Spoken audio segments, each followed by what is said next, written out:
प्यारे विद्यार्थियों ਅਤੇ सत्कारयोग अध्यापक साहबान, ਤੁਹਾਡਾ ਅੱਜ इस +2 ਦੇ ਲੈਕਚਰ ਦੇ ਵਿੱਚ ਸਾਰਿਆਂ ਦਾ ਪੰਜਾਬ ਐਜੂਸੈਟ ਸੁਸਾਇਟੀ ਵੱਲੋਂ ਸਵਾਗਤ ਹੈ। ਅੱਜ ਅਸੀਂ जिस विषय ਤੇ ਗੱਲ ਕਰਾਂਗੇ ਉਹ ਹੈ ਪੰਜਾਬ ਦੇ ਇਤਿਹਾਸਿਕ ਸੋਮੇ, sources of the history of Punjab. ਵਿਦਿਆਰਥੀਓ, ਜਿਵੇਂ ਕਿ ਤੁਸੀਂ ਜਾਣਦੇ ਹੋ ਕਿ ਪੰਜਾਬ ਪੰਜਾਂ ਦਰਿਆਵਾਂ ਦੀ ਧਰਤੀ ਹੈ और ਉਹਨਾਂ ਪੰਜਾਂ ਦਰਿਆਵਾਂ ਦੇ ਕਾਰਨ ਹੀ ਪੰਜਾਬ ਦਾ ਨਾਮ ਪੰਜਾਬ ਪਿਆ ਸੀ। और ਤੁਸੀਂ ਇਸ ਜੋ ਸਾਡਾ ਚੈਪਟਰ ਹੈ और ਉਸ ਦੇ ਫਸਟ ਚੈਪਟਰ ਦੇ ਵਿੱਚ ਜੋ ਕਿ ਪੰਜਾਬ ਦੀਆਂ ਭੌਤਿਕ ਵਿਸ਼ੇਸ਼ਤਾਵਾਂ ਦੇ ਉੱਪਰ ਸੰਬੰਧਿਤ ਸੀ, ਉਸ ਦੇ ਵਿੱਚ ਅਸੀਂ ਜਾਣਿਆ ਸੀ ਪੰਜਾਬ ਦੇ ਵੱਖ-ਵੱਖ ਨਾਮਾਂ ਦੇ ਬਾਰੇ। ਇਸ ਚੈਪਟਰ ਦੇ ਵਿੱਚ, ਇਸ ਲੈਕਚਰ ਦੇ ਵਿੱਚ ਜੋ ਅਸੀਂ ਜਾਣਾਂਗੇ ਉਹ ਹੈ ਪੰਜਾਬ ਦੇ ਇਤਿਹਾਸਿਕ ਸੋਮੇ। ਸੋਮਿਆਂ ਤੋਂ ਭਾਵ ਕੀ ਹੈ? ਸਭ ਤੋਂ ਪਹਿਲਾਂ ਤਾਂ ਇਹ ਜਾਣਨਾ ਜ਼ਰੂਰੀ ਹੈ ਕਿ ਸੋਰਸਿਸ ਕੀ ਹੁੰਦੇ ਹਨ, ਸਰੋਤ ਕੀ ਹੁੰਦੇ ਹਨ, ਸਾਧਨ ਕੀ ਹੁੰਦੇ ਹਨ। ਉਹ ਵਸਤਾਂ ਜਾਂ ਉਹ ਸੂਚਨਾਵਾਂ ਜਿਨ੍ਹਾਂ ਦੇ ਆਧਾਰ ਤੇ ਸਾਨੂੰ ਜਿਸ ਦੇ ਬਾਰੇ ਜਾਣਨਾ ਹੈ ਉਸ ਦੀ ਜਾਣਕਾਰੀ ਮਿਲੇ, ਉਸ ਨੂੰ ਸਰੋਤ ਕਿਹਾ ਜਾਂਦਾ ਹੈ, ਉਸ ਨੂੰ ਸੋਮਾ ਕਿਹਾ ਜਾਂਦਾ ਹੈ।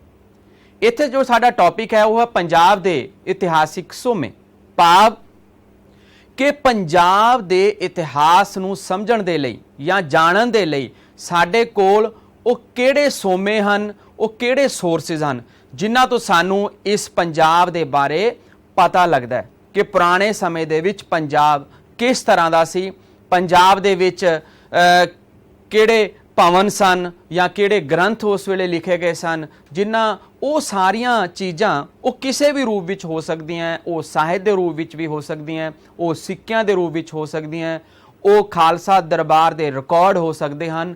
ਇਸ ਦੇ ਨਾਲ ਨਾਲ ਪੰਜਾਬੀ ਅਤੇ ਹਿੰਦੀ ਵਿੱਚ ਲਿਖੀਆਂ ਗਈਆਂ ਅਰਧ ਇਤਿਹਾਸਿਕ ਰਚਨਾਵਾਂ ਹੋ ਸਕਦੀਆਂ ਹਨ। ਔਰ ਸਭ ਤੋਂ ਜ਼ਰੂਰੀ ਹੈ ਸਿੱਖਾਂ ਦਾ ਧਾਰਮਿਕ ਸਾਹਿਤ। ਸਿੱਖਾਂ ਦੇ ਧਾਰਮਿਕ ਸਾਹਿਤ ਦੇ ਵਿੱਚ ਜਿਵੇਂ ਕਿ ਆਦਿ ਗ੍ਰੰਥ ਸਾਹਿਬ, ਦਸਮ ਗ੍ਰੰਥ ਸਾਹਿਬ, ਭਾਈ ਗੁਰਦਾਸ ਜੀ ਦੀਆਂ ਵਾਰਾਂ, ਹੁਕਮਨਾਮੇ, ਇਸੇ ਤਰ੍ਹਾਂ ਜਨਮ ਸਾਖੀਆਂ, ਉਹਨਾਂ ਤੋਂ ਵੀ ਸਾਨੂੰ ਪੰਜਾਬ ਦੇ ਇਤਿਹਾਸ ਦੇ ਬਾਰੇ ਜਾਣਕਾਰੀ ਦੇਣ ਦੀਆਂ ਬਹੁਤ ਹੀ ਮਹੱਤਵਪੂਰਨ ਗੱਲਾਂ ਦਾ ਸਾਨੂੰ ਪਤਾ ਲੱਗਦਾ। ਤਾਂ ਇਸ ਦੇ ਨਾਲ ਨਾਲ ਜੋ ਅੰਗਰੇਜ਼ ਯਾਤਰੀ ਆਏ ਉਹਨਾਂ ਦੇ ਬਰਤਾਂਤ ਜਾਂ ਉਹਨਾਂ ਦੁਆਰਾ ਲਿਖੀਆਂ ਗਈਆਂ ਜੋ ਪੁਸਤਕਾਂ ਸਨ, ਜੋ ਬੁੱਕਸ ਉਹਨਾਂ ਨੇ ਲਿਖੀਆਂ, ਉਹਨਾਂ ਤੋਂ ਵੀ ਸਾਨੂੰ ਪੰਜਾਬ ਦੇ ਇਤਿਹਾਸ ਦੇ ਬਾਰੇ ਜਾਣਕਾਰੀ ਮਿਲਦੀ ਹੈ। ਇਸ ਤੋਂ ਇਲਾਵਾ ਸਿੱਕੇ, ਭਵਨ, ਸਮਾਰਕ ਔਰ ਪੁਰਾਣੇ ਸਮੇਂ ਦੇ ਅਖਾਣ, ਉਹਨਾਂ ਤੋਂ ਵੀ ਸਾਨੂੰ ਪੰਜਾਬ ਦੇ ਇਤਿਹਾਸ ਦੇ ਬਾਰੇ ਜਾਣਕਾਰੀ ਮਿਲਦੀ ਹੈ। ਤਾਂ ਅਸੀਂ ਵਿਸਥਾਰਪੂਰਵਕ ਇਸ ਦੇ ਬਾਰੇ ਗੱਲਬਾਤ ਕਰਾਂਗੇ। ਸਭ ਤੋਂ ਪਹਿਲਾਂ ਵਿਦਿਆਰਥੀਓ ਅਸੀਂ ਗੱਲ ਕਰਦੇ ਹਾਂ ਕਿ ਪੰਜਾਬ ਦਾ ਇਤਿਹਾਸ ਲਿਖਣ ਵਿੱਚ ਔਕੜਾਂ ਤੇ ਸਮੱਸਿਆਵਾਂ। ਵਿਦਿਆਰਥੀਓ, ਇੱਕ ਤਾਂ ਅਸੀਂ ਪੰਜਾਬ ਦੇ ਇਤਿਹਾਸ ਨੂੰ ਜਾਣਦੇ ਹਾਂ ਔਰ ਉਹਨਾਂ ਦੇ ਲਈ ਸਾਨੂੰ ਵੱਖ-ਵੱਖ ਸੋਮਿਆਂ ਤੋਂ ਜਦੋਂ ਪਤਾ ਲੱਗਦਾ ਕਿ ਪੰਜਾਬ ਦਾ ਇਤਿਹਾਸ ਕਿਸ ਤਰ੍ਹਾਂ ਦਾ ਸੀ, ਲੇਕਿਨ ਵਿਦਿਆਰਥੀਓ ਬਹੁਤ ਸਾਰੀਆਂ ਮੁਸ਼ਕਲਾਂ ਦਾ ਵੀ ਸਾਹਮਣਾ ਕਰਨਾ ਪੈਂਦਾ ਜਦੋਂ ਪੰਜਾਬ ਦਾ ਇਤਿਹਾਸ ਲਿਖਿਆ ਜਾਂਦਾ ਹੈ। ਇਤਿਹਾਸਕਾਰਾਂ ਨੂੰ ਜਾਂ ਵਿਦਿਆਰਥੀ ਜਿਹੜੇ ਪੜ੍ਹਦੇ ਹਨ, ਜੋ ਲਿਖਦੇ ਹਨ, ਕਿਉਂਕਿ ਵੱਖ-ਵੱਖ ਸਮੇਂ ਦੇ ਵਿੱਚ ਇੱਕ ਹੀ ਗੱਲ ਨੂੰ ਜਦੋਂ ਅਲੱਗ-ਅਲੱਗ ਸਮੇਂ ਦੇ ਵਿੱਚ ਲਿਖਿਆ ਜਾਂਦਾ ਹੈ ਤਾਂ ਉਹ ਸਾਰੇ ਤੱਥ ਇੱਕ ਦੂਸਰੇ ਨਾਲ ਮੇਲ ਨਹੀਂ ਖਾਂਦੇ। ਜਿਵੇਂ ਕਿ ਇੱਥੇ ਅਸੀਂ ਫਸਟ ਪੁਆਇੰਟ ਦੇਖਦੇ ਹਾਂ ਕਿ ਇਤਿਹਾਸ ਅਤੇ ਮਿਥਿਹਾਸ ਦੀ ਮਿਲਾਵਟ। ਪੁਆਇੰਟ ਤੋਂ ਕੀ ਭਾਵ ਹੈ? ਇਤਿਹਾਸ ਤੋਂ ਭਾਵ ਹੈ ਕਿ ਜੋ ਪਿੱਛੇ ਬੀਤਿਆ। ਮਿਥਿਹਾਸ ਭਾਵ ਮਿੱਥ ਲਿਆ ਜਾਂਦਾ ਕਿ ਜਿਵੇਂ ਕਿ ਇੱਕ ਵਾਰੀ ਦੀ ਗੱਲ ਹੈ ਜਾਂ ਇੱਕ ਵਾਰ ਇਹ ਹੋਇਆ ਸੀ, ਉਸ ਦਾ ਕੋਈ ਸਾਡੇ ਕੋਲ ਪ੍ਰਮਾਣ ਨਹੀਂ ਹੈ, ਕੋਈ ਸਬੂਤ ਨਹੀਂ ਹੈ। ਇਸ ਕਰਕੇ ਜਦੋਂ ਵੀ ਇਤਿਹਾਸ ਲਿਖਿਆ ਗਿਆ ਤਾਂ ਇਤਿਹਾਸ ਦੇ ਵਿੱਚ ਬਹੁਤ ਸਾਰੀਆਂ ਮਿਥਿਹਾਸਿਕ ਗੱਲਾਂ ਨੂੰ ਸ਼ਾਮਲ ਕਰ ਲਿਆ ਜਾਂਦਾ ਹੈ, ਜਿਸ ਕਰਕੇ ਵਿਦਿਆਰਥੀਆਂ ਨੂੰ ਸਮਝਣ ਦੇ ਵਿੱਚ ਬੜੀ ਔਖ ਹੁੰਦੀ ਹੈ। ਕਲਪਿਤ ਕਥਾਵਾਂ ਜੋੜ ਦਿੱਤੀਆਂ ਜਾਂਦੀਆਂ ਹਨ ਉਸ ਦੇ ਵਿੱਚ। ਇਸੇ ਤਰ੍ਹਾਂ ਸੈਕੰਡ ਪੁਆਇੰਟ ਹੈ ਸਾਡੇ ਕੋਲ ਗੁਰਦੁਆਰਿਆਂ ਤੇ ਮਹੰਤਾਂ ਦਾ ਅਧਿਕਾਰ। 1920 ਤੋਂ ਪਹਿਲਾਂ ਬਹੁਤ ਸਿੱਖ ਗੁਰਦੁਆਰੇ ਮਹੰਤਾਂ ਦੇ ਅਧਿਕਾਰ ਵਿੱਚ ਸਨ। ਜਦ ਗੁਰਦੁਆਰਾ ਸੁਧਾਰ ਅੰਦੋਲਨ ਸ਼ੁਰੂ ਹੋਇਆ ਤਾਂ ਮਹੰਤ ਗੁਰਦੁਆਰਿਆਂ ਨੂੰ ਛੱਡਣ ਸਮੇਂ ਬਹੁਤ ਸਾਰੇ ਧਾਰਮਿਕ ਗ੍ਰੰਥ ਆਪਣੇ ਨਾਲ ਲੈ ਗਏ ਸੀ ਔਰ ਇਸ ਤਰ੍ਹਾਂ ਜਗੀਰਦਾਰਾਂ ਤੇ ਹੋਰ ਰਾਜ ਪਰਿਵਾਰਾਂ ਪਾਸ ਬਹੁਤ ਸਾਰੀਆਂ ਨਿੱਜੀ ਚਿੱਠੀਆਂ, ਪੱਟੇ ਤੇ ਸਨਦਾਂ, ਲੇਖ ਬਸਤਰ ਅਤੇ ਹੋਰ ਕਈ ਚੀਜ਼ਾਂ ਸਨ। ਉਹਨਾਂ ਦੁਆਰਾ ਬਹੁਤ ਸਾਰਾ ਇਤਿਹਾਸਿਕ ਗਿਆਨ ਪ੍ਰਾਪਤ ਕੀਤਾ ਜਾ ਸਕਦਾ ਹੈ, ਪਰ ਜਿਨ੍ਹਾਂ ਪਾਸੇ ਚੀਜ਼ਾਂ ਹਨ ਉਹ ਦੇਣ ਲਈ ਤਿਆਰ ਨਹੀਂ ਹਨ। ਇਸ ਤਰ੍ਹਾਂ ਇਹ ਵੀ ਇੱਕ ਜੋ ਬਹੁਤ ਸਾਰੇ ਸੋਰਸਿਸ, ਬਹੁਤ ਸਾਰੇ ਸਾਧਨ ਹਨ ਜਿਨ੍ਹਾਂ ਤੋਂ ਸਾਨੂੰ ਪਤਾ ਲੱਗ ਸਕਦਾ, ਲੇਕਿਨ ਕਿਉਂਕਿ ਉਹ ਸਾਡੇ ਕੋਲ ਨਹੀਂ ਹਨ, ਇਸ ਕਰਕੇ ਬਹੁਤ ਸਾਰੀ ਇਤਿਹਾਸਿਕ ਸਮੱਗਰੀ ਹੱਲੇ ਵੀ ਐਸੀ ਪਈ ਹੈ ਜਿਸ ਨੂੰ ਹੱਲੇ ਤੱਕ ਕੋਖਿਆ ਨਹੀਂ ਗਿਆ। ਨੈਕਸਟ ਪੁਆਇੰਟ ਹੈ ਸਾਡੇ ਕੋਲ ਪੰਜਾਬੀਆਂ ਦੀ ਇਤਿਹਾਸ ਲਿਖਣ ਦੀ ਰੁਚੀ ਦੀ ਘਾਟ। ਪੰਜਾਬੀਆਂ ਦੇ ਵਿੱਚ ਉਸ ਸਮੇਂ ਇਤਿਹਾਸ ਲਿਖਣ ਦੀ ਰੁਚੀ ਨਹੀਂ ਸੀ, ਕਿਉਂਕਿ ਉਹ ਜ਼ਿਆਦਾਤਰ ਧਿਆਨ ਦਿੰਦੇ ਸਨ ਕੇਵਲ ਪ੍ਰਮਾਤਮਾ ਦੇ ਰਹੱਸ ਜਿਹੜੇ ਹੁੰਦੇ ਸਨ ਉਸ ਵੇਲੇ ਉਹਨਾਂ ਦੀ ਖੋਜ ਵਿੱਚ ਹੀ ਉਹ ਲੱਗੇ ਰਹਿੰਦੇ ਸਨ। ਆਲਬਰੇਨੀ ਕਹਿੰਦਾ ਹੈ ਕਿ ਹਿੰਦੂਆਂ ਦੀ ਇਤਿਹਾਸ ਲਿਖਣ ਵਿੱਚ ਕੋਈ ਰੁਚੀ ਨਹੀਂ ਸੀ, ਸਗੋਂ ਉਹਨਾਂ ਦਾ ਬਹੁਤਾ ਧਿਆਨ ਹੋਰ ਹੀ ਕਹਾਣੀਆਂ ਬਣਾਉਣ ਦੇ ਵਿੱਚ ਉਹ ਲੱਗਿਆ ਹੋਇਆ ਸੀ। ਇਹੋ ਕਾਰਨ ਹੈ ਕਿ ਸਾਡੇ ਪੰਜਾਬ ਦੇ ਇਤਿਹਾਸ ਦੀ ਕੋਈ ਵੀ ਬੁੱਕ, ਕੋਈ ਵੀ ਪੁਸਤਕ ਉਹ ਕਰਮਬੱਧ ਨਹੀਂ ਮਿਲਦੀ। ਇਸ ਤੋਂ ਬਾਅਦ ਅੱਗੇ ਚੱਲਦੇ ਹਾਂ ਅਸੀਂ ਵਿਦਿਆਰਥੀਓ ਕਿ ਵਿਦੇਸ਼ੀ ਆਕਰਮਣਕਾਰੀਆਂ ਦੁਆਰਾ ਫੈਲਾਈ ਗਈ ਅਸ਼ਾਂਤੀ। ਫਸਟ ਚੈਪਟਰ ਦੇ ਵਿੱਚ ਵਿਦਿਆਰਥੀਓ ਅਸੀਂ ਇਹ ਜਾਣਿਆ ਸੀ ਕਿ ਪੰਜਾਬ ਨੂੰ ਭਾਰਤ ਦਾ ਪ੍ਰਵੇਸ਼ ਦੁਆਰ ਕਿਹਾ ਜਾਂਦਾ ਹੈ। ਜਿੰਨੇ ਵੀ ਪੰਜਾਬ ਦੇ ਉੱਤੇ ਹਮਲੇ ਹੋਏ ਸਨ ਉਹ ਪੰਜਾਬ ਦੇ ਰਾਸਤੇ ਸਾਣੀ ਹੀ ਹੋਏ ਸਨ। ਭਾਰਤ ਦੇ ਉੱਤੇ ਜਿੰਨੇ ਵੀ ਹਮਲੇ ਹੋਏ ਔਰ ਜਿੰਨੇ ਵੀ ਵਿਦੇਸ਼ੀ ਆਕਰਮਣਕਾਰੀ, ਵਿਦੇਸ਼ੀ ਹਮਲਾਵਰ ਆਏ, ਉਹ ਉਹਨਾਂ ਦੇ ਆਉਣ ਦੇ ਨਾਲ ਪੰਜਾਬ ਦੇ ਵਿੱਚ ਸ਼ਾਂਤੀ ਬਿਲਕੁਲ ਖਤਮ ਹੋ ਚੁੱਕੀ ਸੀ। ਪੰਜਾਬੀਆਂ ਨੂੰ ਆਪਣਾ ਇਤਿਹਾਸ ਲਿਖਣ ਦਾ ਬਿਲਕੁਲ ਵੀ ਮੌਕਾ ਨਹੀਂ ਮਿਲਿਆ। ਉਹ ਹਮੇਸ਼ਾ ਆਪਣੀ ਸੁਰੱਖਿਆ ਦੇ ਵਿੱਚ ਹੀ ਲੱਗੇ ਰਹਿੰਦੇ ਸਨ। ਇਸ ਕਰਕੇ ਹਮਲਾਵਰਾਂ ਦੁਆਰਾ ਫੈਲਾਈ ਗਈ ਅਸ਼ਾਂਤੀ ਦੇ ਕਾਰਨ ਵੀ ਜੋ ਇਤਿਹਾਸ ਹੈ ਪੰਜਾਬ ਦਾ ਉਹ ਲਿਖਿਆ ਨਹੀਂ ਜਾ ਸਕਿਆ। ਨੈਕਸਟ ਹੈ ਪੱਖਪਾਤ ਪੂਰਨ ਮੁਸਲਮਾਨ ਇਤਿਹਾਸਕਾਰਾਂ ਦੇ ਵਿਚਾਰ। ਪੰਜਾਬ ਦਾ ਇਤਿਹਾਸ ਜਾਣਨ ਦੇ ਲਈ ਜ਼ਿਆਦਾਤਰ ਜਿਹੜੇ ਸਰੋਤ ਹੈ, ਜਿਹੜੇ ਸਾਧਨ ਨੇ ਸਾਡੇ ਕੋਲ, ਉਹ ਫਾਰਸੀ ਭਾਸ਼ਾ ਦੇ ਗ੍ਰੰਥ ਹੈਗੇ ਨੇ ਔਰ ਇਹਨਾਂ ਦੇ ਲੇਖਾਂ ਆਮ ਤੌਰ ਤੇ ਜੋ ਇਹਨਾਂ ਦੇ ਲੇਖਕ ਸਨ ਉਹ ਮੁਸਲਮਾਨ ਸਨ ਅਤੇ ਉਹਨਾਂ ਦੀਆਂ ਪੁਸਤਕਾਂ ਉੱਤੇ ਜ਼ਿਆਦਾ ਭਰੋਸਾ ਨਹੀਂ ਕੀਤਾ ਜਾ ਸਕਦਾ, ਕਿਉਂਕਿ ਉਹ ਮੁਸਲਿਮ ਜੋ ਰਾਈਟਰ ਸਨ ਉਹ ਸਿੱਖਾਂ ਦੇ ਗੁਰੂਆਂ ਦੇ ਸਿੱਖਿਆਵਾਂ ਅਤੇ ਉਹਨਾਂ ਦੁਆਰਾ ਮੁਗਲ ਸ਼ਾਸਕਾਂ ਦੇ ਅਤਿਆਚਾਰਾਂ ਦੀ ਵਿਰੋਧਤਾ ਨੂੰ ਬਗਾਵਤ ਸਮਝਦੇ ਸਨ। ਇਸ ਲਈ ਉਹਨਾਂ ਲੇਖਕਾਂ ਨੇ ਪੱਖਪਾਤ ਤੋਂ ਕੰਮ ਲਿਆ ਅਤੇ ਸਿੱਖਾਂ ਤੇ ਉਹਨਾਂ ਦੇ ਗੁਰੂ ਸਾਹਿਬਾਨਾਂ ਦੀਆਂ ਸਫਲਤਾਵਾਂ ਅਤੇ ਕਾਰਨਾਮਿਆਂ ਨੂੰ ਜਾਣ ਬੁੱਝ ਕੇ ਤੋੜ ਮਰੋੜ ਕੇ ਲਿਖਿਆ ਹੈ। ਮੁਸਲਮਾਨ ਲੇਖਕਾਂ ਦੀਆਂ ਪੁਸਤਕਾਂ ਵਿੱਚੋਂ ਗੁਰੂ ਸਾਹਿਬਾਨਾਂ ਦੀਆਂ ਸਫਲਤਾਵਾਂ ਨੂੰ ਉਹਨਾਂ ਨੇ ਚੰਗੇ ਤਰੀਕੇ ਨਾਲ ਪੇਸ਼ ਨਹੀਂ ਕੀਤਾ। ਇਸ ਕਰਕੇ ਜਦੋਂ ਵੀ ਕਿਤੇ ਕੋਈ ਇਤਿਹਾਸਕਾਰ, ਕਿਉਂਕਿ ਉਹ ਜਿਹੜੇ ਵੀ ਧਰਮ ਨਾਲ ਸੰਬੰਧ ਰੱਖਦਾ ਸੀ ਤਾਂ ਉਹ ਆਪਣੇ ਧਰਮ ਦੀ ਕਦੇ ਵੀ ਬੁਰਾਈ ਉਹ ਨਹੀਂ ਕਰਦਾ ਸੀ, ਜਿਸ ਕਰਕੇ ਜੋ ਚੰਗਾ ਇਤਿਹਾਸ ਉਹ ਸਾਡੇ ਸਾਹਮਣੇ ਨਹੀਂ ਆ ਸਕਿਆ। ਉਸ ਤੋਂ ਬਾਅਦ ਨੈਕਸਟ ਹੈ ਵਿਦਿਆਰਥੀਓ ਸਿੱਖ ਸਾਹਿਤ ਦੀਆਂ ਕਮਜ਼ੋਰੀਆਂ। ਤੁਸੀਂ ਨਾਲ ਨਾਲ ਇਹ ਪੁਆਇੰਟ ਨੋਟ ਵੀ ਕਰਦੇ ਜਾਓ। ਇਸ ਤੋਂ ਬਾਅਦ ਅੱਗੇ ਅਸੀਂ ਚੱਲਦੇ ਹਾਂ ਵਿਦਿਆਰਥੀਓ। ਨੈਕਸਟ ਹੈ ਸਿੱਖ ਲੇਖਕਾਂ ਦੀਆਂ ਕਿਰਤਾਂ ਦੀਆਂ ਇਤਿਹਾਸਿਕ ਸਮਾਵਾਂ। ਉਸ ਤੋਂ ਪਹਿਲਾਂ ਅਸੀਂ ਗੱਲ ਕੀਤੀ ਸੀ ਕਿ ਸਿੱਖ ਸਾਹਿਤ ਦੀਆਂ ਕਮਜ਼ੋਰੀਆਂ, ਕਿਉਂਕਿ ਸਿੱਖਾਂ ਦਾ ਲਿਟਰੇਚਰ ਸੀ ਉਸ ਦੇ ਵਿੱਚ ਵੀ ਇੱਕ ਸਾਰਤਾ ਨਹੀਂ ਸੀ। ਉਸ ਤੋਂ ਬਾਅਦ ਨੈਕਸਟ ਜੋ ਪੁਆਇੰਟ ਸੀ ਅਸੀਂ ਹੁਣੇ ਗੱਲ ਕੀਤੀ ਹੈ ਕਿ ਸਿੱਖ ਲੇਖਕਾਂ ਦੀਆਂ ਕਿਰਤਾਂ ਦੀਆਂ ਇਤਿਹਾਸਿਕ ਸੀਮਾਵਾਂ। ਜੇ ਮੁਸਲਮਾਨ ਲੇਖਕਾਂ ਨੇ ਪੱਖਪਾਤ ਤੋਂ ਕੰਮ ਲੈਂਦੇ ਹੋਏ ਸਿੱਖ ਧਰਮ ਅਤੇ ਸਿੱਖ ਗੁਰੂ ਸਾਹਿਬਾਨਾਂ ਬਾਰੇ ਸਹੀ ਵਰਣਨ ਨਹੀਂ ਕੀਤਾ ਤਾਂ ਸਿੱਖ ਲੇਖਕਾਂ ਨੇ ਵੀ ਘੱਟ ਨਹੀਂ ਕੀਤਾ। ਉਹਨਾਂ ਦੀਆਂ ਰਚਨਾਵਾਂ ਨੂੰ ਵੀ ਨਿਰੋਲ ਇਤਿਹਾਸ ਨਹੀਂ ਮਿਥਿਆ ਜਾ ਸਕਦਾ। ਇਸ ਦਾ ਕਾਰਨ ਇਹ ਹੈ ਕਿ ਸ਼ਰਧਾਲੂ ਸਿੱਖ ਲੇਖਕਾਂ ਨੇ ਕਈ ਗੱਲਾਂ ਨੂੰ ਚੰਗੀ ਤਰ੍ਹਾਂ ਵਧਾ ਚੜਾ ਕੇ ਲਿਖਿਆ। ਔਰ ਜਿਸ ਤਰ੍ਹਾਂ ਇਹ ਉਦਾਹਰਣ ਦਿੱਤੀ ਜਾ ਸਕਦੀ ਹੈ ਕਿ ਸਿੱਖ ਲੇਖਕਾਂ ਨੇ ਲਗਭਗ ਹਰ ਸਿੱਖ ਗੁਰੂ ਸਾਹਿਬ ਦੇ ਜੀਵਨ ਦੇ ਨਾਲ ਸੰਬੰਧ ਵਿੱਚ ਕੋਈ ਨਾ ਕੋਈ ਚਮਤਕਾਰ ਜ਼ਰੂਰ ਦੱਸਿਆ, ਜਦ ਕਿ ਗੁਰੂ ਸਾਹਿਬ ਕਿਸੇ ਤਰ੍ਹਾਂ ਦਾ ਚਮਤਕਾਰ ਦੱਸਣ ਜਾਂ ਜਾਦੂ ਟੂਣਾ ਕਰਨ ਦੇ ਵਿੱਚ ਕੋਈ ਵਿਸ਼ਵਾਸ ਨਹੀਂ ਰੱਖਦੇ ਸਨ।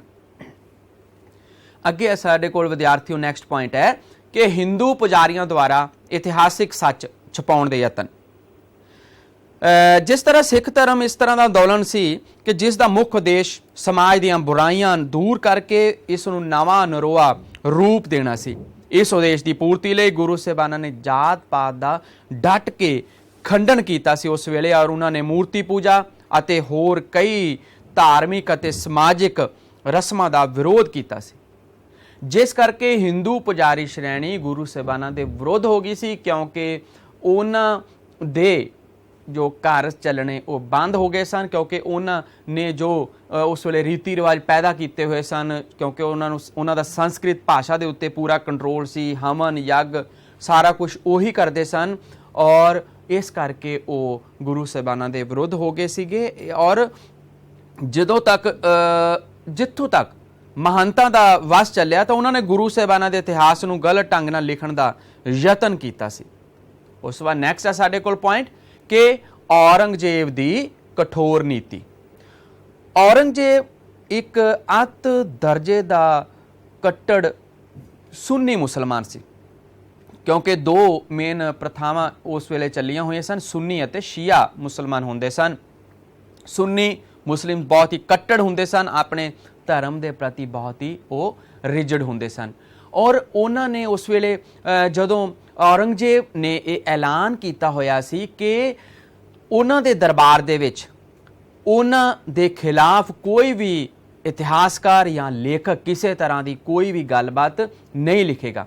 ਇੱਥੋਂ ਤੱਕ ਕਿ ਉਹਨਾਂ ਨੇ ਕਈ ਲੇਖਕਾਂ ਨੂੰ ਜਾਂ ਸਾਹਿਤ ਰਚਨ ਵਾਲਿਆਂ ਨੂੰ ਆਪਣੇ ਦਰਬਾਰ ਦੇ ਵਿੱਚੋਂ, ਇੱਥੋਂ ਤੱਕ ਕਿ ਆਪਣੇ ਰਾਜ ਦੇ ਵਿੱਚੋਂ ਵੀ ਉਹਨਾਂ ਨੂੰ ਬਾਹਰ ਕੱਢ ਦਿੱਤਾ ਗਿਆ ਸੀ, ਜਿਸ ਕਰਕੇ ਔਰੰਗਜ਼ੇਬ ਦੀ ਇਸ ਕਠੋਰ ਨੀਤੀ ਦੇ ਕਾਰਨ ਵੀ ਜੋ ਇਤਿਹਾਸ ਹੈ ਉਸ ਵੇਲੇ ਦਾ ਉਹ ਲਿਖਿਆ ਨਹੀਂ ਜਾ ਸਕਿਆ, ਔਰ ਉਸ ਵੇਲੇ ਦੀਆਂ ਜੋ ਮਹੱਤਵਪੂਰਨ ਜਾਣਕਾਰੀਆਂ ਹੁੰਦੀਆਂ ਸਨ ਉਹ ਲੋਕਾਂ ਦੇ ਸਾਹਮਣੇ ਪੂਰੀ ਤਰ੍ਹਾਂ ਉਜਾਗਰ ਹੀ ਨਹੀਂ ਹੋਈਆਂ। ਜਿਹੜਾ ਵੀ ਇਤਿਹਾਸ ਉਸ ਵੇਲੇ ਰਚਿਆ ਗਿਆ ਉਹ ਲੁਕ ਛਿਪ ਕੇ ਰਚਿਆ ਗਿਆ ਸੀ, ਚੋਰੀ ਲਿਖਿਆ ਗਿਆ ਸੀ, ਜਿਸ ਕਰਕੇ ਉਹਨਾਂ ਕਠੋਰ ਨੀਤੀਆਂ ਦੇ ਸਦਕਾ ਸਿੱਖਾਂ ਦਾ ਧਾਰਮਿਕ ਇਤਿਹਾਸ ਔਰ ਸਿੱਖਾਂ ਦੇ ਬਾਰੇ ਸਮਾਜਿਕ ਤੌਰ ਤੇ ਜਾਂ ਪੰਜਾਬ ਦੇ ਇਤਿਹਾਸ ਦੇ ਬਾਰੇ ਜਾਣਕਾਰੀ ਦੇ ਜੋ ਸਰੋਤ ਸਨ, ਜੋ ਸਾਧਨ ਸਨ, ਉਹ ਪੂਰੀ ਤਰ੍ਹਾਂ ਸਾਹਮਣੇ ਨਹੀਂ ਆਏ ਸਨ। ਉਹਨਾਂ ਦੇ ਇਤਿਹਾਸ ਦੇ ਬਾਰੇ ਸਾਨੂੰ ਪੂਰੀ ਤਰ੍ਹਾਂ ਜਾਣਕਾਰੀ ਨਹੀਂ ਮਿਲੀ ਸੀ। ਨੈਕਸਟ ਹੈ ਔਰੰਗਜ਼ੇਬ ਦੀ ਮੌਤ ਪਿੱਛੋਂ ਅਸ਼ਾਂਤੀ ਦਾ ਯੁੱਗ। ਔਰੰਗਜ਼ੇਬ ਦੀ ਜਦੋਂ ਮੌਤ ਹੋ ਗਈ ਸੀ ਤਾਂ ਕਿਉਂਕਿ ਜਦੋਂ ਔਰੰਗਜ਼ੇਬ ਹੀ ਲਾਸਟ ਐਸਾ ਐਂਪਰਰ ਸੀ, ਐਸਾ ਮੁਗਲ ਬਾਦਸ਼ਾਹ ਸੀ ਜਿਹੜਾ ਕਿ ਆਪਣੇ ਰਾਜ ਨੂੰ ਸਹੀ ਤਰੀਕੇ ਨਾਲ ਚਲਾ ਸਕਿਆ ਸੀ, ਲੇਕਿਨ ਔਰੰਗਜ਼ੇਬ ਦੇ ਸਮੇਂ ਤੋਂ ਹੀ ਮੁਗਲ ਸਾਮਰਾਜ ਦਾ ਪਤਨ ਹੋਣਾ ਸ਼ੁਰੂ ਹੋ ਗਿਆ ਸੀ, ਔਰ ਜਦੋਂ ਔਰੰਗਜ਼ੇਬ ਦੀ ਮੌਤ ਹੋ ਗਈ ਤਾਂ ਉਸ ਤੋਂ ਬਾਅਦ ਗੱਦੀ ਦੇ ਲਈ ਬਹੁਤ ਹੀ ਝਗੜੇ ਹੋਣ ਲੱਗ ਪਏ ਸਨ, ਔਰ ਅਹਿਮਦ ਸ਼ਾਹ ਅਬਦਾਲੀ ਦੇ ਹਮਲਿਆਂ ਦੇ ਕਾਰਨ ਔਰ ਸਿੱਖਾਂ ਦੀ ਜਵਾਬੀ ਕਾਰਵਾਈ ਦੇ ਕਾਰਨ ਪੰਜਾਬ ਵਿੱਚ ਅਸ਼ਾਂਤੀ ਦਾ ਮਾਹੌਲ ਬਣਿਆ ਹੋਇਆ ਸੀ। ਔਰ ਉਸ ਵੇਲੇ ਇਤਿਹਾਸ ਦਾ ਕੀ ਲਿਖਿਆ ਜਾਣਾ ਸੀ ਅਤੇ ਜੋ ਲਿਖਿਆ ਹੋਇਆ ਸਾਡੇ ਕੋਲ ਐਸੇ ਗ੍ਰੰਥ ਪਏ ਸਨ ਜਾਂ ਐਸੀ ਇਤਿਹਾਸਿਕ ਸਮੱਗਰੀ ਪਈ ਹੋਈ ਸੀ, ਉਹਨਾਂ ਦੀ ਵੀ ਸਾਂਭ ਸੰਭਾਲ ਨਹੀਂ ਹੋਈ ਸੀ। ਬਹੁਤ ਸਾਰੇ ਧਾਰਮਿਕ ਗ੍ਰੰਥ ਨਸ਼ਟ ਹੋ ਗਏ ਸੀ ਜਾਂ ਫਿਰ ਸਦਾ ਦੇ ਲਈ ਹੀ ਗੁੰਮ ਹੋ ਗਏ ਸਨ। ਨੈਕਸਟ ਪੁਆਇੰਟ ਹੈ ਵਿਦਿਆਰਥੀਓ ਸਾਡੇ ਕੋਲ ਪੰਜਾਬ ਮੁਗਲ ਸਾਮਰਾਜ ਦਾ ਇੱਕ ਹਿੱਸਾ। ਪੰਜਾਬ ਉਸ ਵੇਲੇ ਮੁਗਲ ਸਾਮਰਾਜ ਦਾ ਹਿੱਸਾ ਸੀ, ਔਰ ਸਿੱਖ ਗੁਰੂ ਸਾਹਿਬਾਨਾਂ ਦੇ ਸਮੇਂ ਵੀ ਪੰਜਾਬ ਮੁਗਲ ਸਾਮਰਾਜ ਦਾ ਹਿੱਸਾ ਰਿਹਾ। ਬਾਬਰ ਨੇ ਪਹਿਲਾਂ ਪੰਜਾਬ ਜਿੱਤਿਆ ਸੀ, ਹਿਮਾਯੂ ਤਾਂ ਸਾਰਾ ਜੀਵਨ ਭਟਕਦਾ ਹੀ ਰਿਹਾ ਅਤੇ ਅਕਬਰ ਦੇ ਸਮੇਂ ਪੰਜਾਬ ਵਿੱਚ ਲਾਹੌਰ ਅਤੇ ਮੁਗਲ ਸਾਮਰਾਜ ਦੇ 15 ਪ੍ਰਾਂਤਾਂ ਵਿੱਚੋਂ ਸੀ। ਪਿੱਛੋਂ ਕਸ਼ਮੀਰ ਨੂੰ ਕਾਬਲ ਤੋਂ ਵੱਖ ਕਰਕੇ 2 ਹੋਰ ਨਵੇਂ ਪ੍ਰਾਂਤਾਂ ਦੀ ਸਥਾਪਨਾ ਕੀਤੀ ਗਈ ਸੀ। ਸੋ ਪੰਜਾਬ ਮੁਗਲ ਸਾਮਰਾਜ ਦਾ ਅੰਗ ਹੋਣ ਕਾਰਨ ਭਾਰਤ ਦੇ ਇਤਿਹਾਸ ਤੋਂ ਵੱਖਰਾ ਪੰਜਾਬ ਦਾ ਕੋਈ ਵੀ ਇਤਿਹਾਸ ਉਹ ਨਹੀਂ ਲਿਖਿਆ ਗਿਆ ਸੀ। ਸਮਕਾਲੀ ਲੇਖਕਾਂ ਨੇ ਮੁਗਲ ਸਮਰਾਟਾਂ ਬਾਰੇ ਤਾਂ ਬਹੁਤ ਵਿਸਥਾਰ ਨਾਲ ਪੁਸਤਕਾਂ ਦੀ ਰਚਨਾ ਕੀਤੀ, ਪਰੰਤੂ ਪੰਜਾਬ ਦੇ ਰਾਜ ਪ੍ਰਬੰਧ ਬਾਰੇ, ਪੰਜਾਬੀਆਂ ਦੀ ਸਮਾਜਿਕ, ਧਾਰਮਿਕ ਅਤੇ ਆਰਥਿਕ ਹਾਲਤ ਬਾਰੇ ਕੁਝ ਵੀ ਨਾ ਲਿਖਿਆ। ਉਸ ਬਾਰੇ ਕੇਵਲ ਮਾਮੂਲੀ ਸੰਕੇਤ ਹੀ ਦਿੱਤੇ ਗਏ ਹਨ। ਉਸ ਤੋਂ ਬਾਅਦ ਨੈਕਸਟ ਪੁਆਇੰਟ ਹੈ ਸਾਡੇ ਕੋਲ ਪੰਜਾਬ ਦੀ ਵੰਡ 1947 ਈਸਵੀ। ਭਾਰਤ ਨੂੰ ਆਜ਼ਾਦੀ 1947 ਵਿੱਚ ਪ੍ਰਾਪਤ ਹੋਈ ਸੀ, ਲੇਕਿਨ ਇਸ ਦੇ ਨਾਲ ਪੰਜਾਬ ਦੇ ਵੀ 2 ਟੁਕੜੇ ਹੋ ਗਏ ਸਨ, ਕਿਉਂਕਿ ਪੰਜਾਬ ਵਿਦਿਆਰਥੀਓ ਪਹਿਲਾਂ ਬਹੁਤ ਵੱਡਾ ਸੀ ਖੇਤਰਫਲ ਦੇ ਪੱਖੋਂ। ਪੰਜਾਬ ਦੀਆਂ ਸੀਮਾਵਾਂ ਇੱਕ ਪਾਸੇ ਅਫਗਾਨਿਸਤਾਨ, ਬਲੋਚਿਸਤਾਨ ਨੂੰ ਛੂੰਹਦੀਆਂ ਸਨ, ਟੱਚ ਕਰਦੀਆਂ ਸਨ, ਔਰ ਦੂਸਰੇ ਪਾਸੇ ਉਹ ਚੀਨ ਅਤੇ ਤਿੱਬਤ ਨੂੰ ਟੱਚ ਕਰਦੀਆਂ ਸਨ। ਉਹ ਇੰਨਾ ਵੱਡਾ ਸਾਡਾ ਪੰਜਾਬ ਹੌਲੀ ਹੌਲੀ ਉਹ ਘਟਨਾ ਸ਼ੁਰੂ ਹੋ ਗਿਆ ਖੇਤਰਫਲ ਦੇ ਪੱਖੋਂ। 1947 ਵਿੱਚ ਜਦੋਂ ਦੇਸ਼ ਦੀ ਵੰਡ ਹੋਈ ਤਾਂ ਪੰਜਾਬ ਦੇ ਵੀ ਦੋ ਟੁਕੜੇ ਹੋ ਗਏ ਸਨ। ਇੱਕ ਟੁਕੜਾ ਪੱਛਮੀ ਪੰਜਾਬ ਜੋ ਕਿ ਪਾਕਿਸਤਾਨ ਜੋ ਉਸ ਵੇਲੇ ਨਵਾਂ ਦੇਸ਼ ਬਣਿਆ ਸੀ ਉਸ ਦੇ ਵਿੱਚ ਚਲਾ ਗਿਆ ਸੀ, ਔਰ ਜੋ ਇੰਡੀਆ ਦੇ ਵਿੱਚ ਸੀ ਉਹ ਪੂਰਬੀ ਪੰਜਾਬ ਦੇ ਨਾਮ ਨਾਲ ਜਾਣਿਆ ਗਿਆ, ਜਿਸ ਦੇ ਵਿੱਚ ਅੱਜ ਅਸੀਂ ਇੱਥੇ ਜਿਸ ਪੰਜਾਬ ਦੇ ਵਿੱਚ ਅਸੀਂ ਰਹਿ ਰਹੇ ਹਾਂ। ਇਸ ਤਰ੍ਹਾਂ ਪੰਜਾਬ ਦੇ ਵੀ ਦੋ ਟੁਕੜੇ ਹੋ ਗਏ ਸਨ, ਔਰ ਜਿਸ ਪੰਜਾਬ ਦੇ ਵਿੱਚ ਬਹੁਤ ਸਾਰਾ ਸਾਹਿਤਿਕ ਤੌਰ ਤੇ ਕੰਮ ਕੀਤਾ ਗਿਆ ਸੀ, ਬਹੁਤ ਸਾਰੇ ਗ੍ਰੰਥ ਰਚੇ ਗਏ ਸਨ, ਉਹ ਇਲਾਕੇ ਸਾਰੇ ਪਾਕਿਸਤਾਨ ਦੇ ਵਿੱਚ ਚਲੇ ਗਏ ਸਨ। ਪੰਜਾਬ ਯੂਨੀਵਰਸਿਟੀ ਲਾਹੌਰ ਉਹ ਪਾਕਿਸਤਾਨ 'ਚ ਰਹਿ ਗਈ ਸੀ, ਔਰ ਉਸ ਤੋਂ ਬਾਅਦ ਕਸੂਰ ਅਤੇ ਮੁਲਤਾਨ ਵਿੱਚ ਵੀ ਪਏ ਬਹੁਮੁੱਲੇ ਇਤਿਹਾਸਿਕ ਸੋਮੇ ਵੀ ਭਾਰਤੀ ਇਤਿਹਾਸਕਾਰਾਂ ਦੀ ਪਹੁੰਚ ਤੋਂ ਬੜੇ ਦੂਰ ਹੋ ਗਏ ਸਨ। ਤਾਂ ਇਹ ਪੁਆਇੰਟ ਸਨ ਵਿਦਿਆਰਥੀਓ ਕਿ ਜਿਨ੍ਹਾਂ ਦੇ ਕਾਰਨ ਪੰਜਾਬ ਦਾ ਇਤਿਹਾਸ ਲਿਖਣ ਅਤੇ ਸਮਝਣ ਦੇ ਵਿੱਚ ਸਾਨੂੰ ਬਹੁਤ ਸਾਰੀਆਂ ਮੁਸ਼ਕਲਾਂ ਦਾ ਸਾਹਮਣਾ ਕਰਨਾ ਪੈਂਦਾ ਹੈ। ਇਸ ਤੋਂ ਬਾਅਦ ਅਸੀਂ ਅੱਗੇ ਚੱਲਦੇ ਹਾਂ ਪੰਜਾਬ ਦੇ ਇਤਿਹਾਸ ਦੇ ਮੁੱਖ ਸੋਮਿਆਂ ਦੇ ਉੱਪਰ। ਜਿਵੇਂ ਕਿ ਤੁਸੀਂ ਸਾਹਮਣੇ ਦੇਖ ਰਹੇ ਹੋ ਕਿ ਪੰਜਾਬ ਦੇ ਇਤਿਹਾਸ ਦੇ ਮੁੱਖ ਸੋਮੇ ਕਿ main sources of the history of Punjab. Punjab ਦੇ ਇਤਿਹਾਸ ਦੇ ਮੁੱਖ ਸੋਮਿਆਂ ਦੇ ਵਿੱਚ ਅਸੀਂ ਸਭ ਤੋਂ ਗੱਲ ਪਹਿਲਾਂ ਕਰਦੇ ਹਾਂ ਪੰਜਾਬੀ ਭਾਸ਼ਾ ਦੇ ਸੋਮੇ ਗੁਰਮੁਖੀ ਦੇ ਵਿੱਚ, ਕਿ ਗੁਰਮੁਖੀ ਸੋਰਸਿਸ ਇਨ ਪੰਜਾਬੀ ਲੈਂਗੁਏਜ। ਸਭ ਤੋਂ ਪਹਿਲਾਂ ਸਾਡੇ ਕੋਲ ਆਦਿ ਗ੍ਰੰਥ ਸਾਹਿਬ। ਆਦਿ ਗ੍ਰੰਥ ਸਾਹਿਬ ਜਿਸ ਨੂੰ ਅੱਜ ਅਸੀਂ ਸਿੱਖਾਂ ਦੇ ਸਭ ਤੋਂ ਪਵਿੱਤਰ ਅਤੇ ਧਾਰਮਿਕ ਗ੍ਰੰਥ ਦੇ ਨਾਮ ਨਾਲ ਵੀ ਜਾਣਦੇ ਹਾਂ। ਸ਼੍ਰੀ ਗੁਰੂ ਗ੍ਰੰਥ ਸਾਹਿਬ ਜਿਨ੍ਹਾਂ ਨੂੰ ਅਸੀਂ ਸਤਿਕਾਰ ਨਾਲ ਗੁਰੂ ਦਾ ਦਰਜਾ ਦਿੰਦੇ ਹਾਂ ਸਾਰੇ। ਆਦਿ ਗ੍ਰੰਥ ਸਾਹਿਬ ਪੰਜਾਬ ਦੇ ਇਤਿਹਾਸ ਦਾ ਸਭ ਤੋਂ ਵੱਧ ਵਿਸ਼ਵਾਸਮਈ ਸਰੋਤ ਇਹ ਸੀ, ਔਰ ਇਸ ਦਾ ਸੰਕਲਨ ਕੀਤਾ ਗਿਆ ਸੀ ਉਹ ਗੁਰੂ ਅਰਜਨ ਦੇਵ ਜੀ ਜੋ ਕਿ ਸਿੱਖਾਂ ਦੇ 5ਵੇਂ ਗੁਰੂ ਸਨ। ਉਹਨਾਂ ਨੇ 1604 ਈਸਵੀ ਦੇ ਵਿੱਚ ਕੀਤਾ ਸੀ। ਭਾਈ ਗੁਰਦਾਸ ਜੀ ਨੇ ਸੰਕਲਨ ਦੇ ਵਿੱਚ ਉਹਨਾਂ ਦੀ ਮਦਦ ਕਰਵਾਈ ਸੀ। ਭਾਈ ਗੁਰਦਾਸ ਜੀ ਉਹ ਗੁਰੂ ਅਮਰਦਾਸ ਜੀ ਦੇ ਭਰਾ ਦਤਾਰ ਚੰਦ ਭੱਲਾ ਦੇ ਸਪੁੱਤਰ ਸਨ। ਇਸ ਦੇ ਵਿੱਚ ਵਿਦਿਆਰਥੀਓ ਪਹਿਲੇ 5 ਗੁਰੂਆਂ ਦੀ ਬਾਣੀ ਉਸ ਵੇਲੇ ਦਰਜ ਕੀਤੀ ਗਈ ਸੀ, ਔਰ ਉਸ ਤੋਂ ਇਲਾਵਾ ਅਨੇਕ ਭਗਤਾਂ, ਸੰਤਾਂ ਤੇ ਭੱਟਾਂ ਦੀਆਂ ਰਚਨਾਵਾਂ ਵੀ ਇਸ ਦੇ ਵਿੱਚ ਦਰਜ ਕੀਤੀਆਂ ਗਈਆਂ ਸਨ। ਬਾਅਦ ਦੇ ਵਿੱਚ ਆਦਿ ਗ੍ਰੰਥ ਸਾਹਿਬ ਦੇ ਵਿੱਚ 9ਵੇਂ ਗੁਰੂ ਸ਼੍ਰੀ ਗੁਰੂ ਤੇਗ ਬਹਾਦਰ ਜੀ ਦੀ ਵੀ ਬਾਣੀ ਇਸ ਦੇ ਵਿੱਚ ਦਰਜ ਕੀਤੀ ਗਈ ਸੀ, ਔਰ ਇਹ ਅਜੋਕੇ ਰੂਪ ਦੇ ਵਿੱਚ ਇੱਕ ਮਹਾਨ ਗ੍ਰੰਥ ਹੈ। ਗੁਰੂ ਗ੍ਰੰਥ ਸਾਹਿਬ ਇਹ ਇੱਕ ਧਾਰਮਿਕ ਗ੍ਰੰਥ ਹੈ, ਭਾਵੇਂ ਇਤਿਹਾਸਿਕ ਉਦੇਸ਼ ਨਾਲ ਨਹੀਂ ਲਿਖਿਆ ਗਿਆ, ਪਰ ਇਹ ਸ਼੍ਰੋਮਣੀ ਮੌਲਿਕ ਸਾਹਿਤ ਹੈ ਅਤੇ ਮੌਲਿਕ ਸਾਹਿਤ ਕਦੀ ਵੀ ਉਸ ਸਮੇਂ ਦੇ ਲੋਕਾਂ ਦੇ ਜੀਵਨ ਤੋਂ ਵੱਖਰਾ ਨਹੀਂ ਕੀਤਾ ਜਾ ਸਕਦਾ। ਇਸ ਲਈ ਇਤਿਹਾਸਿਕ ਪੱਖ ਤੋਂ ਇਸ ਵਿੱਚੋਂ ਬਹੁਤ ਹੀ ਉਪਯੋਗੀ ਸਮੱਗਰੀ ਸਾਨੂੰ ਮਿਲਦੀ ਹੈ। ਸੱਤੇ ਬਲਵੰਡ ਦੀ ਰਚਨਾ ਟਿੱਕੇ ਦੀ ਵਾਰ ਵਿੱਚ ਪਹਿਲੇ 5 ਗੁਰੂ ਸਾਹਿਬਾਨਾਂ ਦੇ ਜੀਵਨ ਬਾਰੇ ਕਈ ਮਹੱਤਵਪੂਰਨ ਘਟਨਾਵਾਂ ਦਾ ਸਾਨੂੰ ਪਤਾ ਲੱਗਦਾ ਹੈ। ਇਸ ਤਰ੍ਹਾਂ ਗੁਰੂ ਰਾਮਦਾਸ ਜੀ ਦੀ ਰਚਨਾ ਗੌੜੀ ਦੀ ਵਾਰ ਵਿੱਚੋਂ ਸਾਨੂੰ ਗੁਰੂ ਅਮਰਦਾਸ ਜੀ ਦੇ ਬਾਰੇ ਮਹੱਤਵਪੂਰਨ ਗਿਆਨ ਦੀ ਪ੍ਰਾਪਤੀ ਹੁੰਦੀ ਹੈ, ਅਤੇ ਸੁੰਦਰ ਦੀ ਰਚਨਾ ਸੱਚ ਨਾਮ ਦੀ ਬਾਣੀ ਗੁਰੂ ਅਮਰਦਾਸ ਜੀ ਦੇ ਜੀਵਨ ਉੱਤੇ ਰੌਸ਼ਨੀ ਪਾਉਂਦੀ ਹੈ। ਔਰ ਗੁਰੂ ਗ੍ਰੰਥ ਸਾਹਿਬ ਦੇ ਕਈਆਂ ਸ਼ਲੋਕਾਂ ਤੋਂ ਉਸ ਸਮੇਂ ਦੇ ਰਾਜਨੀਤਿਕ, ਧਾਰਮਿਕ, ਆਰਥਿਕ ਅਤੇ ਸਮਾਜਿਕ ਹਾਲਾਤ ਦੇ ਵਿਸ਼ੇ ਵਿੱਚ ਵੀ ਸਾਨੂੰ ਬਹੁਤ ਗਿਆਨ ਪ੍ਰਾਪਤ ਹੁੰਦਾ ਹੈ। ਗੁਰੂ ਨਾਨਕ ਦੇਵ ਜੀ ਨੇ ਆਪਣੀ ਬਾਣੀ ਵਿੱਚ ਨਿਡਰ ਹੋ ਕੇ ਉਸ ਸਮੇਂ ਦੀ ਜਿਹੜੀ ਸਰਕਾਰ ਸੀ ਉਸ ਦੇ ਅਤਿਆਚਾਰਾਂ ਨੂੰ ਬੁਰੇ ਤਰੀਕੇ ਨਾਲ ਭੰਡਿਆ ਹੈ ਉਹਨਾਂ ਨੇ, ਕਿਉਂਕਿ ਗੁਰੂ ਨਾਨਕ ਦੇਵ ਜੀ ਨੇ ਆਪਣੀ ਬਾਣੀ ਦੇ ਵਿੱਚ ਉਹਨਾਂ ਨੇ ਮੁਸਲਮਾਨ ਸ਼ਾਸਕਾਂ ਦੀਆਂ ਅਤਿਆਚਾਰਾਂ, ਧਾਰਮਿਕ ਅਡੰਬਰਾਂ ਅਤੇ ਝੂਠੇ ਰੀਤੀ ਰਿਵਾਜਾਂ ਦੀ ਉਹਨਾਂ ਨੇ ਆਪਣੀ ਬਾਣੀ ਦੇ ਵਿੱਚ ਨਿੰਦਿਆ ਕੀਤੀ ਹੈ। ਔਰ ਨਾਲ ਹੀ ਉਹਨਾਂ ਨੇ ਉਸ ਵੇਲੇ ਰਾਜਿਆਂ ਨੂੰ ਉਹਨਾਂ ਨੇ ਕਿਹਾ ਸੀ ਕਿ ਉਹ ਰਾਜੇ ਸ਼ੀ ਮੁਕੱਦਮ ਕੁੱਤੇ ਤਾਈਂ ਵੀ ਉਹਨਾਂ ਨੇ ਆਖ ਦਿੱਤਾ ਸੀ। ਔਰ ਇਸ ਤਰ੍ਹਾਂ ਅਸੀਂ ਦੇਖਦੇ ਹਾਂ ਕਿ ਆਦਿ ਗ੍ਰੰਥ ਸਾਹਿਬ ਤੋਂ ਸਾਨੂੰ ਬਹੁਤ ਹੀ ਮਹੱਤਵਪੂਰਨ ਜਾਣਕਾਰੀ ਮਿਲਦੀ ਹੈ। ਉਹ 15ਵੀਂ ਸਦੀ ਦੇ ਅੰਤਲੇ ਸਾਲਾਂ ਤੋਂ ਲੈ ਕੇ 17ਵੀਂ ਸਦੀ ਦੇ ਆਰੰਭ ਤੱਕ ਸਾਨੂੰ ਮਹੱਤਵਪੂਰਨ ਜਾਣਕਾਰੀ ਮਿਲਦੀ ਹੈ। ਇਸ ਤਰ੍ਹਾਂ ਅਸੀਂ ਆਦਿ ਗ੍ਰੰਥ ਸਾਹਿਬ ਨੂੰ, ਸ਼੍ਰੀ ਗੁਰੂ ਗ੍ਰੰਥ ਸਾਹਿਬ ਨੂੰ ਇੱਕ ਧਾਰਮਿਕ ਗ੍ਰੰਥ ਨਾ ਮੰਨਦੇ ਹੋਏ ਇਹ ਸਾਡੇ ਲਈ ਪੰਜਾਬ ਦੇ ਇਤਿਹਾਸ ਨੂੰ ਜਾਣਨ ਦਾ ਇੱਕ ਬਹੁਤ ਹੀ ਚੰਗਾ ਅਤੇ ਵਡਮੁੱਲਾ ਸੋਰਸ ਹੈ ਸਾਡੇ ਕੋਲ। ਇਹ ਬਹੁਤ ਹੀ ਅੱਛਾ ਸਾਧਨ ਹੈ। ਉਸ ਤੋਂ ਬਾਅਦ ਨੈਕਸਟ ਅਸੀਂ ਚੱਲਦੇ ਹਾਂ ਦਸਮ ਗ੍ਰੰਥ। ਦਸਮ ਗ੍ਰੰਥ ਜਿਵੇਂ ਕਿ ਸ਼ਬਦ ਤੋਂ ਸਪਸ਼ਟ ਹੈ, ਦਸਮ ਭਾਵ 10ਵੇਂ ਗੁਰੂ ਦੇ ਨਾਲ ਸੰਬੰਧਿਤ। ਦਸ਼ਮ ਗ੍ਰੰਥ ਗੁਰੂ ਗੋਬਿੰਦ ਸਿੰਘ ਜੀ ਅਤੇ ਉਹਨਾਂ ਦੇ ਦਰਬਾਰੀ ਕਵੀਆਂ ਦੀ ਰਚਨਾਵਾਂ ਇਸ ਦੇ ਵਿੱਚ ਦਰਜ ਹਨ। 1721 ਈਸਵੀ ਦੇ ਵਿੱਚ ਭਾਈ ਮਨੀ ਸਿੰਘ ਜੀ ਨੇ ਇਸ ਦਾ ਸੰਪਾਦਨ ਕੀਤਾ ਸੀਗਾ ਔਰ ਗੁਰੂ ਜੀ ਦੇ ਜੋਤੀ ਜੋਤ ਸਮਾਉਣ ਤੋਂ ਪਿੱਛੋਂ ਇਸ ਦੇ ਵਿੱਚ 18 ਰਚਨਾਵਾਂ ਹਨ, ਜਿਨ੍ਹਾਂ ਵਿੱਚੋਂ ਜਾਪ ਸਾਹਿਬ, ਬਚਿੱਤਰ ਨਾਟਕ, ਕਾਲ ਉਸਤਤ, ਚੰਡੀ ਦੀ ਵਾਰ, ਬ੍ਰਹਮ ਅਵਤਾਰ, ਜਫਰਨਾਮਾ ਆਦਿ ਪ੍ਰਮੁੱਖ ਹਨ। ਇਸ ਗ੍ਰੰਥ ਦੀ ਭਾਸ਼ਾ ਹਿੰਦੀ, ਬ੍ਰਜ, ਫਾਰਸੀ ਅਤੇ ਪੰਜਾਬੀ ਹੈ। ਇਹਨਾਂ ਵਿੱਚੋਂ ਬਚਿੱਤਰ ਨਾਟਕ ਬਹੁਤ ਹੀ ਮਹੱਤਵਪੂਰਨ ਹੈ। ਉਸ ਤੋਂ ਬਾਅਦ ਅੱਗੇ ਚੱਲਦੇ ਹਾਂ ਅਸੀਂ ਵਿਦਿਆਰਥੀਓ। ਨੈਕਸਟ ਹੈ ਸਾਡੇ ਕੋਲ ਬਚਿੱਤਰ ਨਾਟਕ। ਇਹ ਗੁਰੂ ਗੋਬਿੰਦ ਸਿੰਘ ਜੀ ਦੁਆਰਾ ਲਿਖੀ ਗਈ ਅਧੂਰੀ ਸਵੈ ਜੀਵਨੀ ਹੈ। ਇਸ ਵਿੱਚ ਉਹਨਾਂ ਨੇ ਬੇਦੀ ਅਤੇ ਸੋਢੀ ਜਾਤੀਆਂ ਦੇ ਇਤਿਹਾਸ ਦਿੱਤਾ ਗਿਆ ਹੈ ਔਰ ਆਪਣੇ ਪਿਤਾ ਗੁਰੂ ਤੇਗ ਬਹਾਦਰ ਜੀ ਦੀ ਸ਼ਹੀਦੀ ਅਤੇ ਆਪਣੇ ਜੀਵਨ ਦੇ ਪਹਿਲੇ 25-30 ਸਾਲਾਂ ਨਾਲ ਸੰਬੰਧਿਤ ਘਟਨਾਵਾਂ ਦੇ ਬਾਰੇ ਲਿਖਿਆ। ਇਸ ਲਈ ਇਤਿਹਾਸਿਕ ਪੱਖ ਤੋਂ ਇਸ ਗ੍ਰੰਥ ਦੀ ਬਹੁਤ ਹੀ ਮਹੱਤਤਾ ਹੈ। ਉਸ ਤੋਂ ਬਾਅਦ ਨੈਕਸਟ ਹੈ ਭਾਈ ਗੁਰਦਾਸ ਜੀ ਦੀਆਂ ਵਾਰਾਂ। ਭਾਈ ਗੁਰਦਾਸ ਜੀ, ਜਿਵੇਂ ਕਿ ਹੁਣੇ ਤੁਹਾਨੂੰ ਮੈਂ ਪਿੱਛੇ ਦੱਸਿਆ ਹੈ ਕਿ ਉਹ ਗੁਰੂ ਸਾਹਿਬਾਨਾਂ ਦੇ ਤੀਸਰੇ ਸਾਡੇ ਜੋ ਸਿੱਖ ਧਰਮ ਦੇ ਗੁਰੂ ਸਨ, ਗੁਰੂ ਅਮਰਦਾਸ ਜੀ, ਉਹਨਾਂ ਦੇ ਭਰਾ ਸ਼੍ਰੀ ਦਤਾਰ ਚੰਦ ਭੱਲਾ ਦੇ ਸਪੁੱਤਰ ਸਨ ਭਾਈ ਗੁਰਦਾਸ ਜੀ।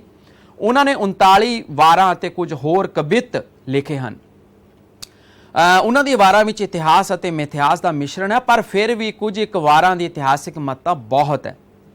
ਉਹਨਾਂ ਦੀਆਂ 39 ਵਾਰਾਂ ਵਿੱਚੋਂ ਪਹਿਲੀ, ਪੰਜਵੀਂ, 11ਵੀਂ, 14ਵੀਂ ਅਤੇ 34ਵੀਂ ਵਾਰ ਬਹੁਤ ਹੀ ਇਤਿਹਾਸਿਕ ਪੱਖ ਤੋਂ ਮਹੱਤਤਾ ਰੱਖਦੀਆਂ ਹਨ। ਨੈਕਸਟ ਹੈ ਜ਼ਫਰਨਾਮਾ। ਜ਼ਫਰਨਾਮਾ ਇੱਕ ਲੰਬਾ ਖੱਤ ਹੈ, ਕਿਉਂਕਿ ਅਸੀਂ ਦੇਖਦੇ ਹਾਂ ਕਿ ਗੁਰੂ ਗੋਬਿੰਦ ਸਿੰਘ ਜੀ ਨੇ ਉਸ ਵੇਲੇ ਔਰੰਗਜ਼ੇਬ ਨੂੰ ਇਹ ਖੱਤ ਲਿਖਿਆ ਸੀ 18ਵੀਂ ਸਦੀ ਦੇ ਸ਼ੁਰੂ ਦੇ ਵਿੱਚ। ਇਹ ਖੱਤ ਫਾਰਸੀ ਅਤੇ ਪੰਜਾਬੀ ਦੋਨਾਂ ਭਾਸ਼ਾਵਾਂ ਦੇ ਵਿੱਚ ਹੀ ਲਿਖਿਆ ਗਿਆ ਹੈ ਔਰ ਇਹ ਇੱਕ ਇਤਿਹਾਸਿਕ ਇਸ ਨੂੰ ਇੱਕ ਪੱਤਰ ਮੰਨਿਆ ਜਾਂਦਾ, ਜਿਸ ਵਿੱਚ ਗੁਰੂ ਗੋਬਿੰਦ ਸਿੰਘ ਜੀ ਨੇ ਉਹਨਾਂ ਦੇ ਪਰਿਵਾਰ ਉੱਤੇ ਕੀਤੇ ਗਏ ਅਤਿਆਚਾਰਾਂ ਅਤੇ ਜ਼ਬਰਾਂ ਬਾਰੇ ਔਰੰਗਜ਼ੇਬ ਨੂੰ ਬਹੁਤ ਹੀ ਖਰੀਆਂ ਖੋਟੀਆਂ ਸੁਣਾਈਆਂ ਸਨ।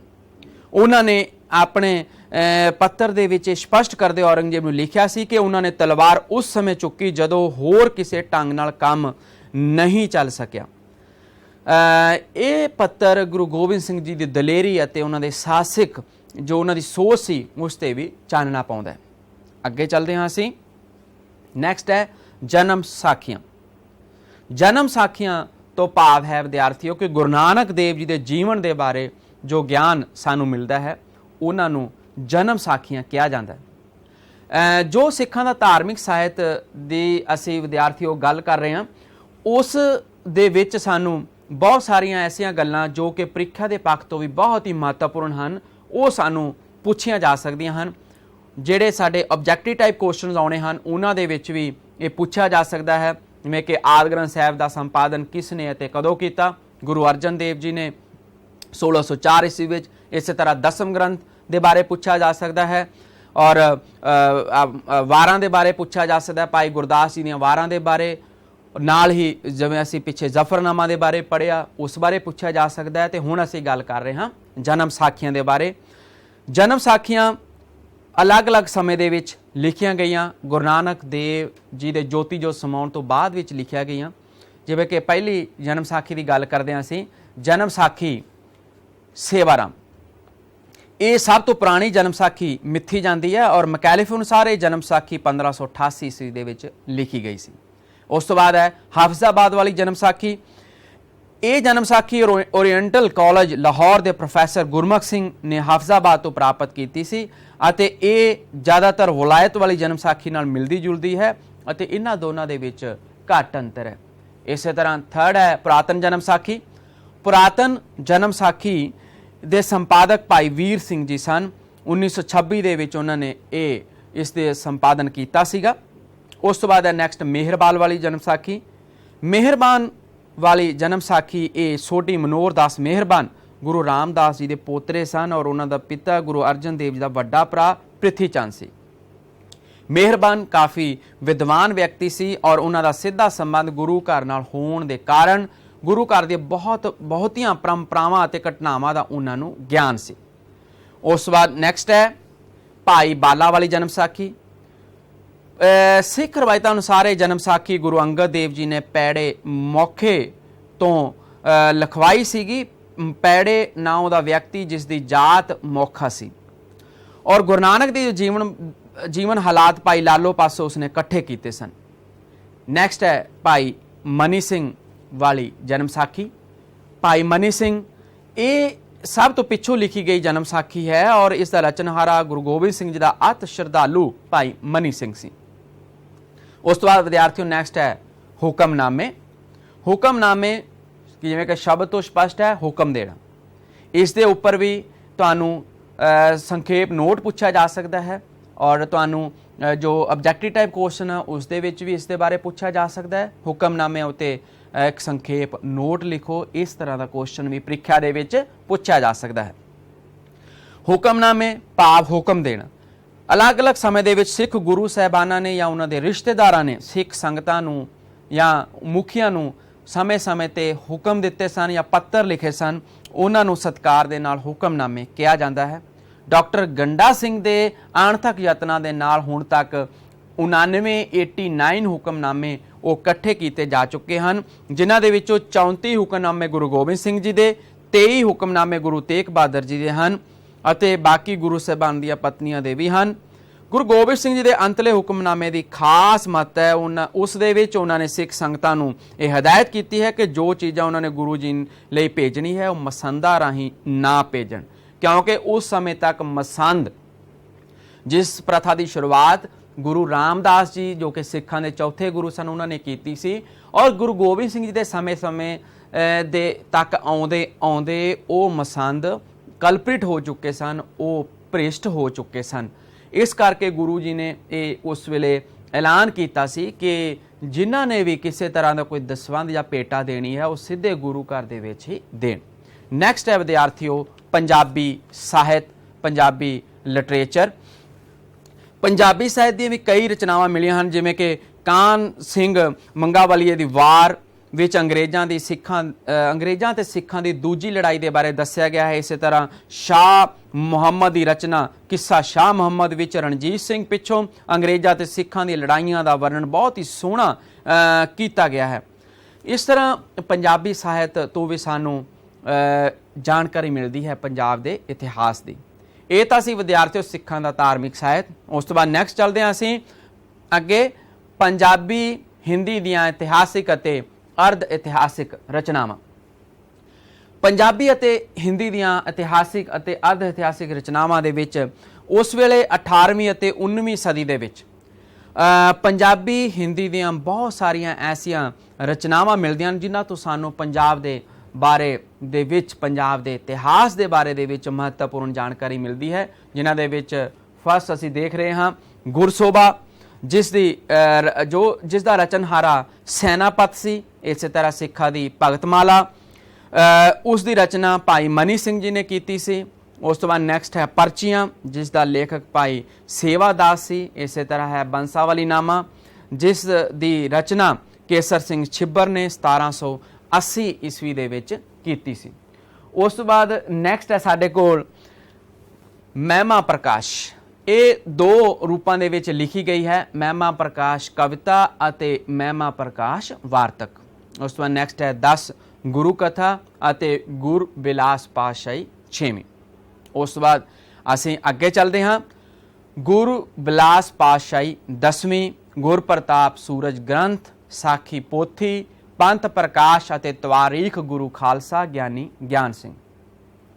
ਇਹ ਸਾਰੇ ਉਸ ਵੇਲੇ ਦੇ ਗ੍ਰੰਥ ਸਨ ਜੋ ਕਿ ਪੰਜਾਬੀ ਅਤੇ ਹਿੰਦੀ ਦੇ ਵਿੱਚ ਇਤਿਹਾਸਿਕ ਅਤੇ ਅਰਧ ਇਤਿਹਾਸਿਕ ਤੌਰ 'ਤੇ ਇਹਨਾਂ ਰਚਨਾਵਾਂ ਨੂੰ ਅਸੀਂ ਮੰਨਦੇ ਹਾਂ।